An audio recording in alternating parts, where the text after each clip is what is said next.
श्री स्वामी समर्थ मैत्रिणींनो, तुमच्या आत सर्व काही विस्कटतंय का? तुम्हाला जे जाणवतंय पण तुम्ही काहीच करू शकत नाही. अनेक लहान गोष्टी ज्या तुमच्या रोजच्या दिनचर्येचा भाग असतात, त्या करणे एक मोठा टास्क वाटू लागतो. स्वतःसाठी एक पहिला पाणी भरून घेणे कठीण असते. त्यावेळी तुम्ही शांतपणे स्वतःला बळ देत अनेक गोष्टी करण्याचा प्रयत्न करत असता. कदाचित हीच असते तुमची स्वतःसोबतची लढाई, शांततेतली. ही लढाई जिंकण्याचं दडपण सतत तुमच्या मनावर असतं, पण तो ताण तुमच्यासाठी घातक आहे हे देखील तुम्हाला माहिती असतं. म्हणून तो येऊ नये याकरिता तुम्ही अनेक प्रयत्न करत असता. अशा अनेक गोष्टींना अनेकदा आपल्याला सामोरं जावं लागतं आणि ह्यावेळी होते आपल्या आजूबाजूच्या माणसांची परीक्षा, त्याचबरोबर स्वतःची देखील. अशा अनेक परिस्थितीमध्ये तुम्ही किती काळ टिकू शकता? टिकून राहण्यासाठी काय करू शकता हे पाहायला हवं. प्रत्येकाची ही लढाई वेगळी असते. प्रत्येकाचं मन, शरीर हे वेगळं असतं. प्रत्येकजण आपापल्या परीक्षेने प्रयत्न करत असतो. अशा वेळी शांत राहून स्वतःशी सकारात्मक संवाद साधणं तुम्हाला तरुण घेऊन जाईल. शांतता आपल्या आत दडलेली असते. संध्याकाळच्या वेळी कितीही तणावग्रस्त आपला दिवस गेला असला तरीही त्यावेळी आपण बाल्कनीमध्ये शांत बसतो, तेव्हा आपल्याला शांत वाटतं. ही शांतता आपल्यासोबतच असते, फक्त ती अनुभवण्यासाठी जेव्हा आपण वेळ देतो तेव्हा ती आपल्याला भासते.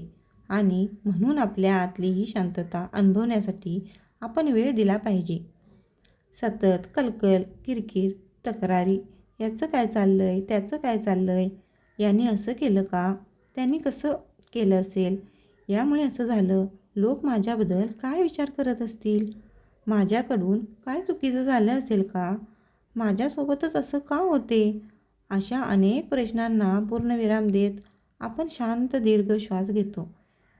त्यावेळी सगळं जग जणू आपल्या मुठीतच असतं असं आपल्याला वाटतं, कारण सगळं शांत भासत असतं. सगळं कसं आनंदी, सकारात्मक आणि निवांत जाणवतं. म्हणून जितकं शक्य आहे तितकं शांत एकांतात राहण्याचा प्रयत्न करूया. आयुष्यात प्रत्येक गोष्टीला प्रतिक्रिया देणं गरजेचं नसतं. काही लोक मुद्दाम आपल्याला त्रास देतात, काही लोक गैरसमज निर्माण करतात, तर काही लोक आपल्याला कमी दाखवण्याचा प्रयत्न करतात. पण त्यांच्यासारखं वागून आपण स्वतःची किंमत कमी का करायची? मुंगी चावली म्हणून तिला चावायचं नसतं. कुत्रा भुंकला म्हणून त्याच्यावर भुंकायचं नसतं. कारण आपली ओळख आपल्या कृतीतून ठरते, इतरांच्या वागण्यातून नाही. काही वेळा शांत राहणं, दुर्लक्ष करणं आणि पुढे निघून जाणं हेच सर्वात प्रभावी उत्तर असतं. प्रत्येक वाद जिंकूनही मनशांती हरवली तर त्या विजयाचा काय उपयोग? म्हणून काही गोष्टी, काही माणसं आणि काही प्रसंग वेळेवर सोडून देणं शिकावं. कारण ज्याला सोडून देण्याची कला जमली त्यालाच आनंदाने जगण्याची आणि मनशांती जपण्याची खरी कला अवगत झाली. मैत्रिणींनो, जर तुम्हाला हा व्हिडिओ आवडला असेल तर व्हिडिओला नक्की लाईक, कमेंट आणि शेअर करा. चला भेटूया पुढच्या व्हिडिओमध्ये.